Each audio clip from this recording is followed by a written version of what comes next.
This is Colin Cattell with Palisade Radio. On the line with us today is returning guest Jordan Roy Byrne, editor of thedailygold.com. Jordan, always a pleasure to have you on the program. Colin, thanks for having me.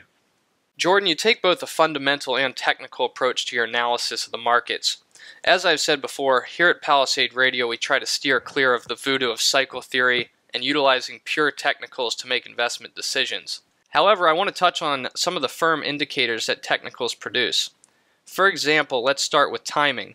In a secular bull market like the one that we've witnessed in gold since year 2000, downward moves are typically faster than the ensuing recovery. So taking the 24 to 30 month correction in the junior gold stocks we are currently witnessing, technicals would indicate that it'll likely take at least 24 to 30 months for the market to recover to previous highs before reaching higher highs. And this has tremendous implications from an investing perspective or standpoint. Why do recoveries typically take longer than the cyclical bear markets? Well, Colin, it's true of all markets, not just of the precious metals sector, that a historical analysis of every market, and I'm not going to say every bull or bear market because I haven't quite studied that, but as far as most capital markets, bull markets they tend to be slower just as far as the moves, whereas moves in bear markets happen very quickly. And even when you're in a bull market and you get corrections, the corrections happen much more quickly. I mean, we see that with precious metals where you can be down 20% in the stocks very quickly. And at the same time, when you have a bear market and the primary trend is down, the corrections, which would be rebounds, those then tend to be very quick because they're corrections, because of the short covering, because that's typically where the rallies come from. So that's basically just the way markets work. I can't really say much more than that. The moves that occur just tend to be slower, but actually they tend to be moves tend to be the biggest and the quickest at the beginning, and then at the very end. It's kind of the middle where they're slower, and it's interesting now because we're having this kind of slow bottoming process in the stocks. They're kind of in this saucer type bottom that other people have referred to. And that is atypical of this sector. I mean, typically the bottoms occur very quickly. I mean, you remember one of our earlier conversations, I was saying, oh, the bottom is in, we're going to start to run away. But that didn't happen. And, why didn't that happen? Well, one reason could be we had a elongated topping process from 2011 to 2012, both in gold and in the stocks. And as a result of that, it's kind of taking a long time for the bear market to completely end, although I think it's already ended as far as price with respect to the stocks, as we've already discussed. Now it's just a time component where we're in this long bottoming process. And so once we start to move up out of this bottoming process, I think that's when you're going to see quicker gains. But that's an important point. The gains occur the quickest at the beginning and at the very end. And so we haven't quite seen that at the beginning, although if you bought in December, you probably have really good gains if you bought the right stocks. But I think that the stronger, quicker gains will start to come when we break up out of this bottoming formation. Now, when is that going to occur? I don't know. I don't have a crystal ball, but I think it's going to start to happen before the end of the year. That would be a conservative guess, and give me a lot of grace as far as time on that prediction.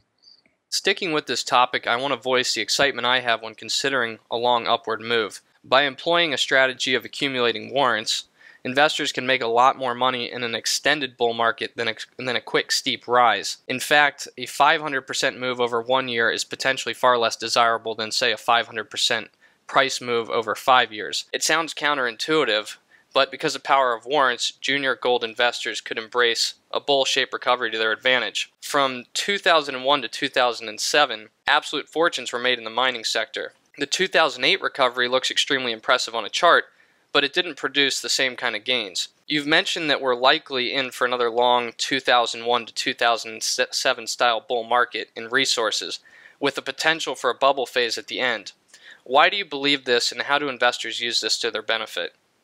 Well, the reason I believe this, again, looking back and studying at the history of markets, it shows that when you have difficult bear markets or periods of multiple bear markets, it then gives the market the ability to have a long rise without any interruption. And I'll just give you some examples. One example is actually what we've seen in the stock market recently. Now, we had a bear market from 2000 to 2002, and then we had a very nasty bear market from 07 to 08. Well, actually, both bear markets were 50% plus bear markets. So we've had two 50% bear markets in 9 to 10 years, and that's cleaned out a lot of speculation and excess. And I mean, what have we had in the last 5 years? Well, we've had a tremendous rally in the stock market, even though the fundamentals haven't really been that great. Now, another example of that is go back to the 1929 to 1942 bear market during the Great Depression. What's interesting about that is we had about an 85% drop from 29 to 32. Then we had a huge rally, but then from 37 to 42, we had a 50% drop. And so that 5 years was a difficult period. So from 29 to 42, I mean, that's a little bit of a longer period, but you had an 85% drop, and then you had a 50% drop, which happened over 5 years, essentially. So the market had gone through a lot of turmoil at that point. A lot of excess and speculation was cleaned out. And what happened after that? Well, we had this great bull market from 42 all the way to 66. And we had this terrific run from 42 to 46. And then from 46 to 49, we had about a 28% bear market in the S&P 500. I think it might have been less than that in the Dow Jones Industrial Average. And then we had a really excellent rise from 1949 to about 1956 or 57. So because of what happened from 29 to 42, then from 42 to the mid-50s, we had a spectacular advance. And the only major downturn was we had a 27% decline from 1946 to 1949. And if you look at a chart, the decline only happened for like one of those 3 years. So if you look at what happened, very difficult period, multiple nasty bear markets. It was followed by a spectacular advance for a long period that had really minor interruptions along the way. Now, with respect to where we are now, we had a cyclical bear market from the end of 07 to 2008. Then we had that recovery from 2008 to 2011, and we had a nasty bear market from 2011 to 2013. So essentially, we've had two nasty bear markets over the past 7 years or so. And those bear markets have cleaned out a lot of speculation, a lot of excess. They've cleared out. It's cleared out the weak hands in the sector. And if you just look at what's happened in these periods, another example is commodity prices, which commodities were in a bull market from 1933 to 1951, and commodity prices were hit very hard in the Great Depression from 29 to 32, and then I believe they were also hit. I don't have the chart in front of me, but they were also hit during that late 30s period. And so what happened is then commodity prices from about 1940 or 1941, they were able to rise into the late 1940s without any real downturn there. So you can see that if you have bear markets compressed, multiple bear markets in a tight period, that facilitates the ability for the market to be able to have a long rise that's really uninterrupted, without any major correction along the way. And so again, just to repeat, we've had two nasty bear markets in the last 7 years, and so that's going to facilitate a really good rise. Now, I don't know if it's going to be 7 years or 5 years. I mean, it really depends on how fast the market rises in the coming quarters and years. I mean, if this recovery has been slow so far, as we've discussed, but if it really picks up speed and the gold price gets back to 1900 really quickly, then maybe this recovery will only last 4 to 5 years. But if the pace of advance in the metals and the stocks, if it's more on the slower side, then I would say this is more likely to last 5 or 6 years. Another signal that technicals can give to an investor is what markets might move first. For example, let's take gold versus gold stocks or silver versus silver stocks. The mining stocks led the bear market, which started in 2011, followed by the metals. For this reason, you believe the mining stocks might lead this new bull market, and for that matter already have. On the daily gold, you've recently been calling for one final decline in silver prices.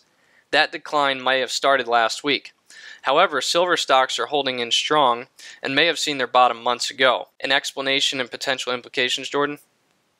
Well, Colin, this is something I've been focusing on in the last couple of weeks. I wrote a public article about a month, maybe a little bit further back than that, but discussing that in silver, what we needed to see was maybe a token final decline to a marginal new low. I mean, I wasn't looking for a real tremendous big sell-off, just something that would take silver below $19 or so. Maybe it would print a 17 handle.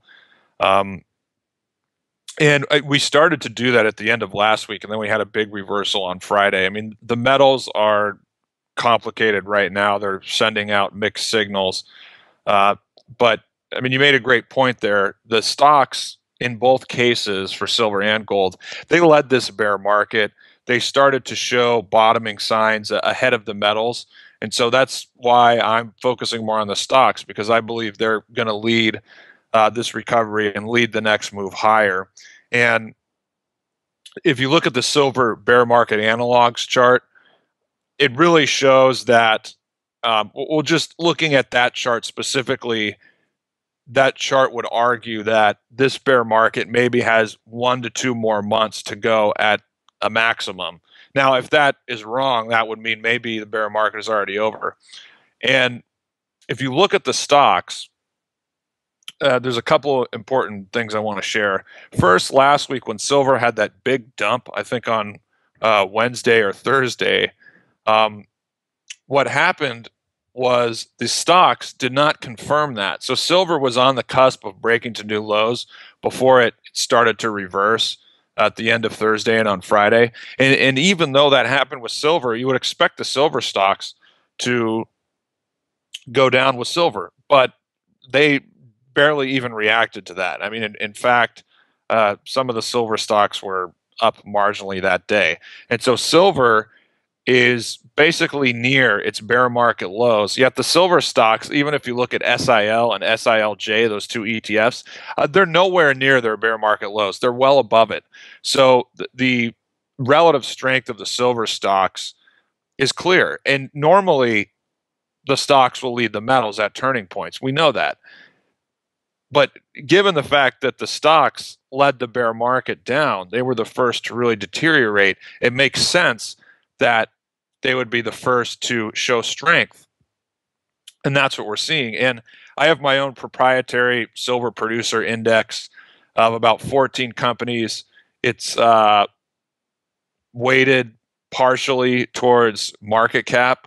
And this index contains a lot of silver stocks. Well, what I should say is it contains all the major producing silver stocks. So I didn't just go ahead and cherry pick like the 14 best performing silver stocks.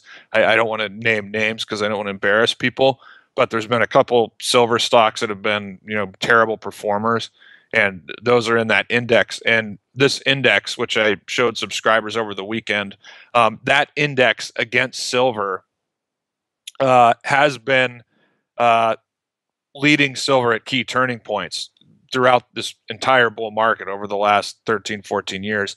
And the index against silver has become very pronounced to the positive side. I mean, when we had the peak in the sector a month ago or so, the ratio of that silver index to silver was, I think, close to a 15 or 16 month high. So that for a market that's still kind of in a bottoming process, that is a tremendous amount of relative strength. So, I mean, you look at those things. That's telling you that the bear market is basically over. It's not telling you that silver stocks are going to explode to the upside in the next month or two.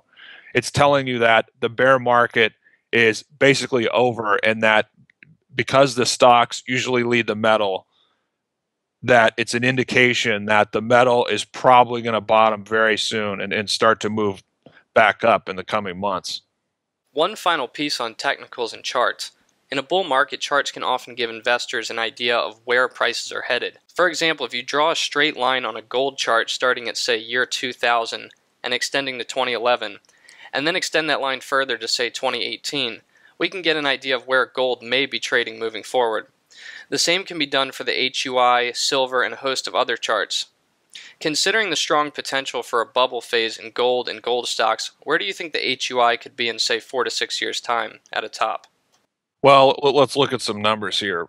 From 2000 to 2008, the HUI was up about 14 times. From 2008 to 2011, the HUI was up only 4 times. Now, looking at 2000 to 2006, which is about 5.5 years, that was up 11 times. So if you take that 11 times and you look at the low in the Huey, which I believe was in the 180s, that measures to about 2,000. And the Huey today is trading at about 226, with the low at about 190 or 188. So again, that late 2000 to 2006 move in the Huey went up about 11 times. So that was as I said, that was about a 5.5 year move. Now, I don't know if we're going to go up 11 times.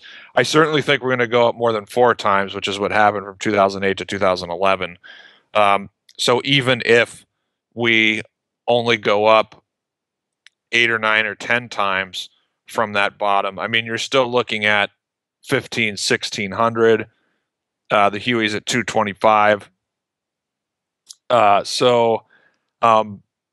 I don't know. I mean, nobody knows. It could go up 20 times. It could go up only 6 or 7 times. It could go up 12 times. But a target of 1,500 to 2,000 doesn't seem unreasonable to me, if you have the premise that we're in a secular bull market and things are going to go a lot higher.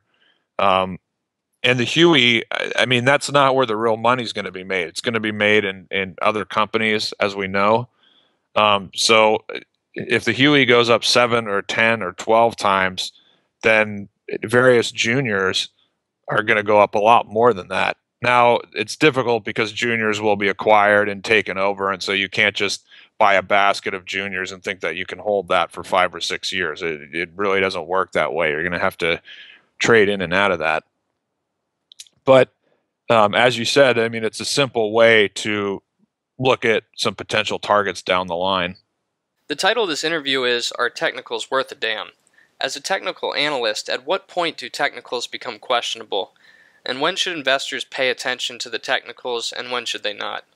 Well, they should always pay attention to the technicals. Technicals are about, I mean, it's a tool. There's many tools. Sentiment is another tool, so you can include that with technicals. I mean, a good technical analyst will always look at, aside from just the technicals, they'll look at sentiment indicators, and they'll also consult history. The problem with a lot of technical analysts is they just like to look at one thing. I mean, there's cycle guys who just look, cycles are their crystal ball. I mean, there's other people who just look at price action. And then there's people who focus too much on sentiment. But you really need to look at all these things together because they're tools. And sometimes one thing is going to give you a strong signal and the others won't. And sometimes everything will give you a strong signal. Sometimes they won't give you any signal. And that's when they're not useful, but you just need to be able to interpret these tools. You need to look at what they're saying and then interpret that correctly. There's some points in the market where the signals you get from these tools are not going to be as strong as you'd like them to be. So, I mean, it really comes back to interpretation. I mean, I can tell you every bad call that I've made was a result of not the technicals being wrong. It was me being wrong. I interpreted things incorrectly. I was too bearish at a bottom, or I was way too bullish when the market was falling. When you're looking at technicals, you really need to remove your own bias and really carefully look at the market and try and best interpret what it's saying, what these other tools are saying. And Colin, common sense also comes into it. I mean, we know that bull markets and bear markets don't go on forever. And, that's where consulting history in the last year or so has really helped me. I mean, it helped me. I'm not going to say I called any bottoms, but I mean, because of looking at history, we did get bullish around that bottom last summer. And then we got bullish, not at the December bottom, but a week or two after it happened, we got bullish.